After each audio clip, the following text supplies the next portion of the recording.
Hello friends, welcome to infinity education consultancy. Myself Robin. और आज हम लोग बात करने वाले हैं नीट के ऐसे ट्रुथ एंड फैक्टर्स के बारे में जो बहुत सारे स्टूडेंट्स को, पेरेंट्स को नहीं पता, और वो सारे फैक्टर उनको नीट में इंक्लूडेड कोर्सेस में अपना करियर बनाने में हेल्प करते हैं।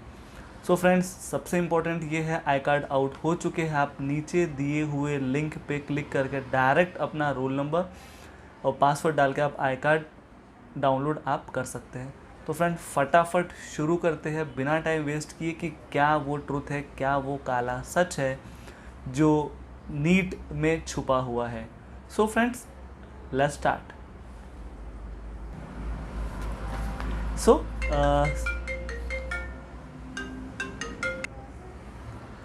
Sorry for disturbance. तो हम लोग देखते हैं, फर्स्ट ऑफ ऑल जो कोर्सेस में हम लोग एडमिशन लेना चाहते हैं उसका कितना डिमांड इंडिया में है। ओके, तो हम लोग एक छोटा सा रिपोर्ट देखेंगे WHO का, वर्ल्ड हेल्थ ऑर्गेनाइजेशन का हम लोग रिपोर्ट देखेंगे। उनका सर्वे या उनका रिक्वायरमेंट क्या है इंडिया में इतने बड़े पैंडेमिक होने के पहले और बाद में। ओके फ्रेंड्स, तो शुरू करते हैं। According to WHO, doctor patient ratio is, WHO says एक डॉक्टर होना चाहिए 1000 पेशेंट पे।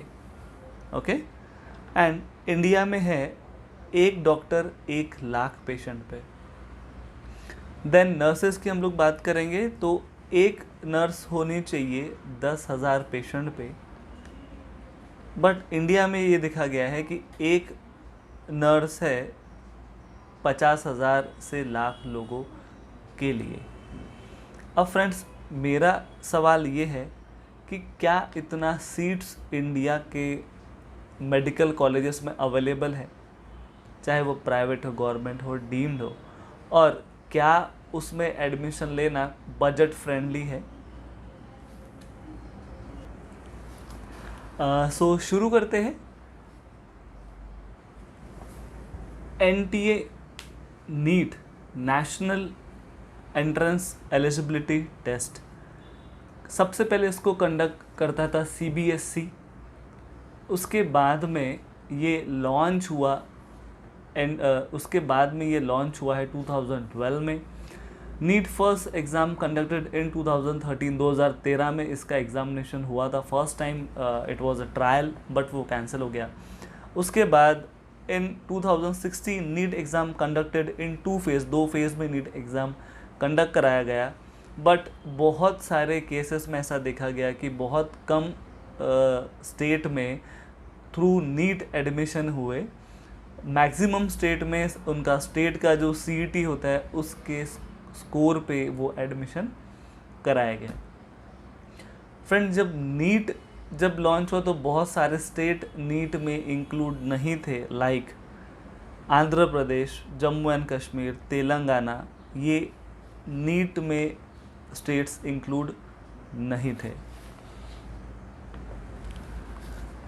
फ्रेंड, आगे देखते हैं। 2017 में एक कंसेप्ट आया जो हम आज सभी लोग उसमें पार्टिसिपेशन इक्वली हम लोग ले रहे हैं। वो कंसेप्ट था वन नेशन वन एग्ज़ाम। आइए देखते हैं उसमें क्या क्या चीज़ें इंक्लूड हुई। Supreme Court declared in 2017 for all government private deemed colleges of all state compulsory get admission through NEET MBBS BDS seats in all over India from 2017. NEET exam compulsory for और national MBBS and BDS seat. इसमें friend आप देखेंगे कि NEET exam जो लागू हुआ उसमें सिर्फ 2017 में जो कोर्सेस आते थे वो आते थे MBBS and BDS only. Then हम लोग नेक्स्ट स्लाइड पे आएंगे। कुछ इम्पॉर्टेंट पॉइंट्स है। बहुत सारे बच्चे अभी तो BAMS, BHMS, BUMS भी कोर्सेस में वाया नीट एडमिशन लेते, तो ये कब इंक्लूड हुआ? ये इंक्लूड हुआ है 2018-19 में। आयुष के सारे कोर्सेस इसमें इंक्लूड किए गए। डोमासाइल का रूल भी फ्रेंड 2017 में ही लाया गया for 85% admission in state level. उसके बाद एनएमसी बिल 2019 में लॉन्च हुआ है। और रिसेंटली आपको पता होगा लास्ट ईयर ही नीट में एम्स एंड जिपमर जो अलग अलग एग्जामिनेशंस होती थी वो भी इस बार नीट से ही एडमिशन्स लेंगी। उनके लिए कोई अलग से एग्जामिनेशन नहीं होने वाली है, वो सारे एडमिशन नीट के स्कोर पे ही जाएंगे। सो नीट में कौन से कोर्सेस इंक्लूड किए गए हैं, ये टॉपिक खास हमको लेना बहुत ज़्यादा ज़रूरी है, बिकॉज ऑफ बहुत सारे फ्रेंड्स हैं जो स्टेट वाइज सीईटी में वो ये सोचते हैं कि BMS, BHMS, BSc nursing like courses जो है वो उनके पर्टिकुलर स्टेट के सीईटी से उनका एडमिशन होगा। बट फ्रेंड ऐसा कुछ भी नहीं है। जो कोर्सेज नीट में इंक्लूड किए गए हम लोग वो सारे कोर्सेज आज देख लेंगे कि क्या क्या कोर्स में एडमिशन के लिए आपके पास में नीट क्वालिफाई होना ज़रूरी है। First, courses included in NTA NEET: MBBS bachelor of medicine, bachelor of surgery, BDS bachelor of dental surgery, BAMS bachelor of ayurvedic medicine science, BHMS bachelor of homoeopathic medical science, BUMS bachelor of Unani medical science, BOTH bachelor in occupational therapy, BPTH bachelor of physiotherapy, BSc nursing and naturopathy जैसे courses भी NEET में include किए गए हैं। Friends, मेरा जो सवाल था कि WHO का जो सर्वे है, जो हिसाब से उन्होंने डिमांड एंड सप्लाई के ऊपर में बेस करके एक पर्टिकुलर रेशो दिया हुआ है, डॉक्टर एंड पेशेंट रेशो, तो उतना सीट्स इंडिया में अवेलेबल है नहीं है। और क्यों ऐसा होता है, बहुत सारे मैक्सिमम बच्चे नीट 1 साल 2 साल 3 साल 4 साल 5 साल तक बच्चे रिपीट करते हैं ये कोर्स के लिए, बट उनको एडमिशन नहीं मिल पाता। उसके पीछे का एक्चुअल रीज़न क्या है वो आज हम लोग डिस्कस करेंगे। फ्रॉम 2017 से हम लोग डेटा देख लेंगे, कितने बच्चों का पार्टिसिपेशन है, कितनी सीट्स अवेलेबल है, और वो हिसाब से हम लोग इस साल हमारे पास में क्या चांसेस बनते हैं नीट के थ्रू से अपने पसंदीदा कोर्स में एडमिशन लेने का। सो शुरू करते हैं। First of all, year 2017 total seat for MBBS and BDS including में हम लोग बात करेंगे। फ्रॉम 56,000 to 60,000 नियर अबाउट कुछ सीट्स थी, जिसके लिए टोटल अप्लीकेशंस आई थी 11,38,890। इतने स्टूडेंट ने अप्लाई किया था फॉर 60,000 सीट्स ओनली। 2018 की हम लोग बात करेंगे तो 2018 में 60,000 to 65,000 सीट्स थी। उसके लिए अप्लाई किया गया था 13.5 लाख लोगों ने, 13.5 लाख स्टूडेंट ने इसमें अप्लाई किया था। आप देख पा रहे होंगे कि डायरेक्ट जो आंकड़ा है वो 2-2, 3-3 लाख से बढ़ रहा है, बट जो सीट है वो 25% से भी नहीं बढ़ पा रही है। देन 2019 की हम लोग बात करेंगे, लास्ट ईयर की हम लोग बात करेंगे।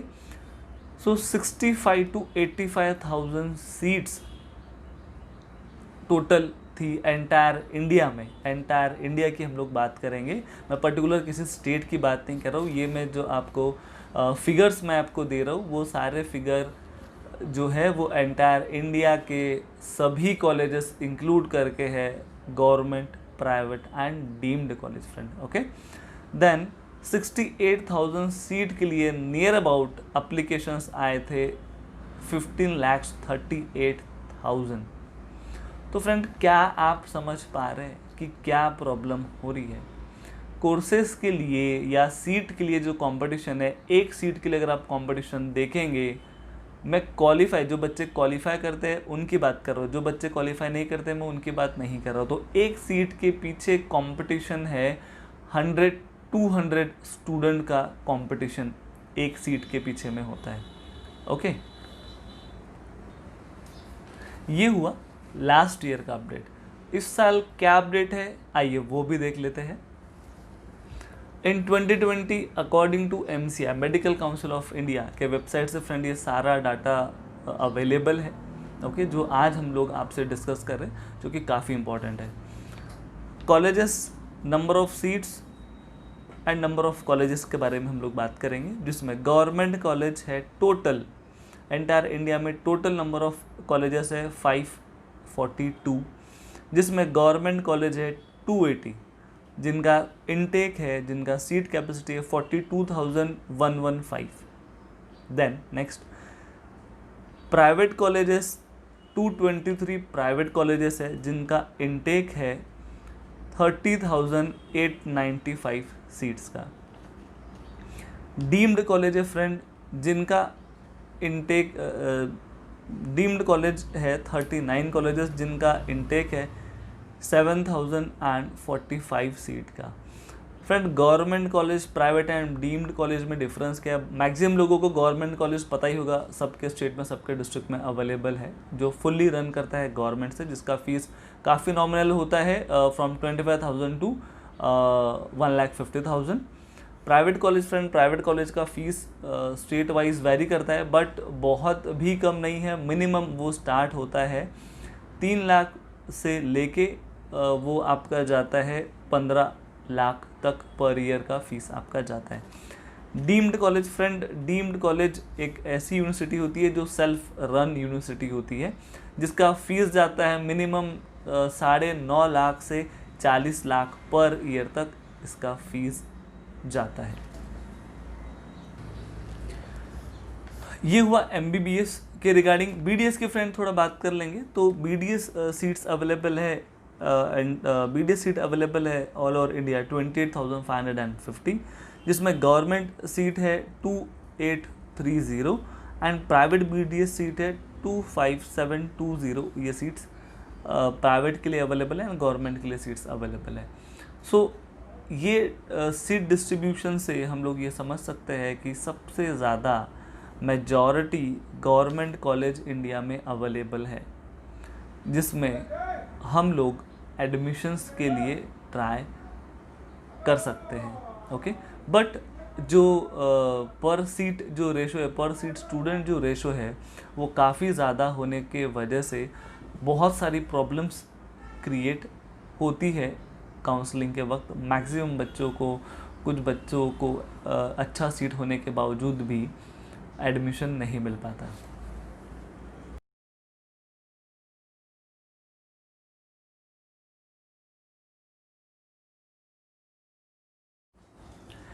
फ्रेंड्स काउंसलिंग प्रोसेस नीट का 2020 का रजिस्ट्रेशंस हमारे पास शुरू हो चुके हैं। सिर्फ 99 सीट्स ही अवेलेबल है, उससे ज़्यादा हम लोग रजिस्ट्रेशंस अलाउ नहीं करेंगे। लास्ट ईयर काफ़ी बच्चों का, काफ़ी पेरेंट्स का हमको फ़ोन था, मेल था, बट फ्रेंड बहुत मुश्किल होता है एक समय निकल जाने के बाद काउंसलिंग करना। ओवर टेलीफोन ये पॉसिबल नहीं होता है। जो बच्चे फ्री काउंसलिंग चाहते तो मैं उनसे ये बोलना चाहूँगा कि फ्री काउंसलिंग में आप अपना फ्यूचर नहीं बना सकते। सिर्फ आप मुझसे 1-2 मिनट या 5 मिनट का बात करके आप नहीं डिसाइड कर सकते हो कि आपने कौन सी फील्ड चूज़ होनी चाहिए। सो फ्रेंड, इसी वजह से हम लोगों ने रजिस्ट्रेशन प्रोसेस आज से ही शुरू किया हुआ है। So as early as possible आप रजिस्टर्ड करवाइए। रजिस्ट्रेशन कंप्लीट होने के बाद में आपका अभी 13 तारीख को एग्ज़ामिनेशन है। एग्ज़ामिनेशन होने के बाद जो डॉक्यूमेंटेशन का प्रोसेस शुरू होता है, उसके लिए एक प्रॉपर शेड्यूल आएगा। सबसे पहले आपका आएगा रिज़ल्ट, उसके बाद में आपका शेड्यूल आता है कि आपका काउंसलिंग प्रोसेस किस तरह से, कौन से डेट में होने वाला है। सो ये सारा प्रोसेस हम लोग विथ आवर पर्सनल अटेंशन आपके स्कोर पे सबसे बेस्ट कोर्स आपके लिए कौन सा होगा, कौन सा कॉलेज आपके लिए बेस्ट रहेगा, क्या बजट हो सकता है, आप इंडिया में करेंगे या अब्रॉड में करेंगे, कौन से कॉलेज, जो आपने कुछ पर्टिकुलर कॉलेज आपने सेलेक्ट कर चुके हो, उसके लिए आपको कैसी तैयारी करनी चाहिए। बिकॉज फ्रेंड बात ऐसा हो जाता है कि बहुत हेक्टिक प्रोसेस होता है और मैं नहीं चाहता कि आप किसी ऐसे व्यक्ति के हाथ में अपना इन्फॉर्मेशन पास ऑन करें जिसको इसके बारे में कोई नॉलेज नहीं है, ना उनको नीट का बैकग्राउंड पता है, ना उनको नंबर ऑफ़ कॉलेजेस पता है, ना उनको ये पता है उस कॉलेज का फ़ीस क्या है, क्या कट ऑफ होता है। और बहुत बार ऐसा देखा जाता है कि सिर्फ 5-10 या 20-25 रुपए बचाने के लिए बहुत सारे पेरेंट अपना फ्यूचर कोई पर्टिकुलर ऐसे इंस्टीट्यूट के हाथ में दे देते हैं जिनको इससे कोई सरोकार नहीं है। बहुत बार फ्रेंड हम लोगों ने देखा हुआ है, ये इतना कॉम्प्लिकेटेड प्रोसेस है कि इवन डॉक्टर्स भी ये प्रोसेस समझ के फॉर्म फिलिंग करने में बहुत उनको मुश्किलें जाती है या नहीं कर पाते। बिकॉज ऑफ हर साल आप देखेंगे, हर साल कुछ नए रूल्स होते हैं, हर साल कुछ नया क्राइटेरिया होता है, और आप प्रीवियस कट ऑफ देख के आप ये अंदाज़ा नहीं लगा सकते हो कि आपके इस साल आपका एडमिशन उस कट ऑफ पे हो जाएगा friend. Because of last year 14 lakh लोग थे और इस साल 18 लाख स्टूडेंट्स है, तो कट ऑफ का रेंज अलग होता है, नंबर ऑफ़ सीट्स कम होती है। उसमें आपको पता होगा कि अभी और नया सीट डिस्ट्रीब्यूशन मैट्रिक्स अभी आने वाला है फॉर EWS एंड SCBC। तो ये सारी चीज़ों का मिश्रण उस काउंसलिंग प्रोसेस में होता है। मेरा रिक्वेस्ट है आप सभी लोगों से, आपके पास में कोई ऐसा जिनाइन व्यक्ति है जिनको ये सारे चीज़ों का कंप्लीट नॉलेज है, जिन्होंने लास्ट ईयर सक्सेसफुली प्रोसेस करवाया है एंड कुछ बच्चों को एडमिशन हुआ है, तो प्लीज़ आप उन लोगों से ही अपना सारा प्रोसेस करवाइए। Because of friend last year का बहुत ही ड्रास्टिक केस है जो हम लोग हमारे नीट का काला सच पार्ट 2 में हम लोग डिस्कस करने वाले हैं, जो काफ़ी इंपॉर्टेंट रहने वाला है। आपका कंप्लीट एडमिशन प्रोसेस उसमें रहेगा विथ कट ऑफ्स। हम लोग उसमें डिस्कस करेंगे कितने डिफरेंट कोटा होते हैं, जनरल कैटेगरी का क्या कोटा रहेगा, EBC SBC का क्या कोटा रहेगा, EWS का क्या कोटा रहेगा, रिजर्व कैटेगरीज के क्या कोटा रहेंगे, और डिफरेंट इसके अलावा डिफेंस कोटा में कट ऑफ क्या जाने वाला है, और किस तरह से एडमिशन प्रोसेस हो गए। पार्ट 2 फ्रेंड काफ़ी इंपॉर्टेंट है, तो आप उसको ज़रूर देखिए। चैनल को सब्सक्राइब कीजिए सो दैट आपको नोटिफिकेशंस रेगुलर बेस पे मिलेंगे। ओके, तो ये सारा जो प्रोसेस है फ्रेंड, ये काउंसलिंग प्रोसेस पेड प्रोसेस है, फ्री प्रोसेस नहीं है। एंड मैं रिक्वेस्ट करता हूँ, अगर आप अपने लिए सीरियस है, अगर आप अपने बच्चे के लिए सीरियस है, सो प्लीज़ ये वीडियो आप शेयर कीजिए, लाइक कीजिए, और जितना जल्दी हो सकता है उतना जल्दी आप अपना रजिस्ट्रेशन करवा लीजिए। बिकॉज ऑफ काफ़ी हेक्टिक प्रोसेस है, लॉन्ग प्रोसेस होता है, एंड 99 स्टूडेंट्स को बैच में डिवाइड करना अकॉर्डिंग टू स्कोर काफ़ी डिफ़िकल्ट जाता है। So I request to friend, as early as possible अपना रजिस्ट्रेशन करवाइए। नीचे नंबर दिए हुए हैं, नंबर पे फ़ोन करके आप रजिस्ट्रेशन प्रोसेस कम्प्लीटली पूछ लीजिए और अपना registration as early as possible करवाइए। Thank you.